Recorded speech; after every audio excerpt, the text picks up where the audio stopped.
Hello అండి, ముందుగా మీ అందరికీ తెలుగు భాష దినోత్సవ శుభాకాంక్షలు. ఖచ్చితంగా ఈ చిన్న వీడియో మీరు చూడండి. మీకు కూడా తెలుసు, బట్ చూడండి. గిడుగు వెంకట రామమూర్తి పంతులు, మీ అందరూ అతని పేరు వినే ఉంటారు. ఇతని జయంతిని పురస్కరించుకొని ప్రతి ఏటా ఆగస్టు 29న మనం తెలుగు భాష దినోత్సవం చేసుకుంటూ ఉంటాం.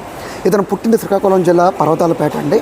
1863లో పుట్టి 1940లో పరమపదించారు, శివేక్యం చెందారు. ఈ పీరియడ్ ఆఫ్ టైంలో అతను భాషకు చేసే సేవ అనన్య సామాన్యం, అనితర సాధ్యం. అది చాలా చేశారన్నమాట.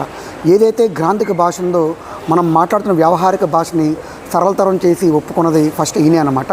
సో అందుకు ఆయన ఖచ్చితంగా సత్కరించారు కూడా. పెద్ద బ్రిటిష్ రాజులే అతను సత్కరించారు ఆ పీరియడ్ ఆఫ్ టైంలో.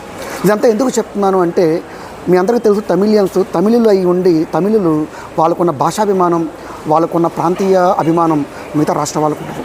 అలాంటి తమిళ మహాకవులే సౌందరరాజన్ గారు